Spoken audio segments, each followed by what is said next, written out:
What's up? So I checked out this thing where LeBron was trying to throw shade at Shaq. He said because he's gone 1,210 straight games with at least scoring 10 points. And he said, well, Shaq played 1,207 games. So he's trying to shade him because he got mad because Shaq said no one feared him.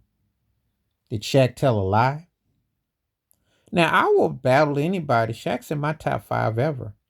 Shaq is in a top five for me, period. He's top five. He's greater than LeBron will ever be. He three-peated. How many times did LeBron James go to the finals in a row? He got four rings, which is a heck of an accomplishment. You're one of the greatest players. Ain't nobody argue that. But all them chances you had, the many times you went. Shaq went 6-4-2 in a 10-year window. Okay.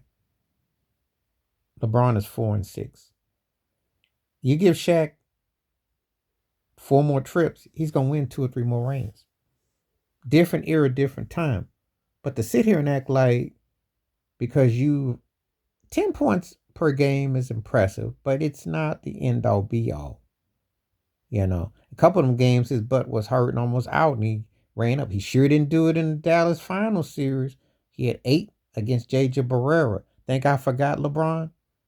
You can't come at Shaquille O'Neal. Shaquille O'Neal was more dominant than you'll ever be on your best day, and twice on Friday.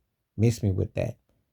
That what they did against Shaq, the way Shaq was establishing himself, and Shaq took 3 different teams to the finals, okay? And he didn't have a parade of, you know, pennies of woulda coulda been. Kobe's one of the greatest and Dwayne Wade's one of the greatest, okay? But it's a big difference when you had a sidekick as opposed to a sidekick and a sidebar. Who are we kidding? With a Dwayne Wade, Chris Bosh, a Kevin Love, a Kyrie Irving, Anthony Davis. And we don't even talk about when you had a Dwight Howard to help you.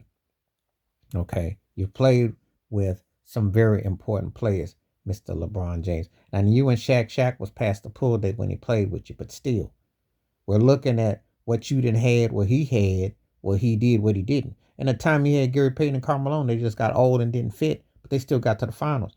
How much help have you had, LeBron? How many times have you been on the door or near the door with what you had? They've cowed down and bowed down to you. Shaq was the toughest player that you could ref against. But see, this here is just because he doesn't like the fact Shaq ain't told no lies. No one doesn't fear LeBron. They don't. And it eats him up that more people feared Kobe. It eats him up. So yeah, he gonna take it. And Shaq will give Steph Curry the ring over LeBron, as I will too. He don't like that. See, if you don't fit into the sequence, the agenda, the mode, you're lost. And that's how it goes. But Shaq towers over LeBron. It ain't even close. You let me do my all-time rankings, I'm more aligned to what Skip Bayless says. Because I got Shaq top 3, 4 ever. And I got LeBron number 10. Barely. And maybe not even number 10. Maybe 11. Let's put Kobe over him. Tired of hearing LeBron crying. You ain't no Shaquille O'Neal. Don't be mad because you'll get your little feelings hurt. You ain't never seen Shaq roll over on his belly on the floor and all that acting and flopping and traveling and bunny hopping and crying and looking for bailouts and hoping somebody will save you and looking for the rest to save you. Big difference. Big difference. Please hit like, subscribe, welcome thoughts, comments, and I do respond. Thank you. Wash your hands. Keep your mind clear. Watch out for another shitter if you like. I'm out. Peace.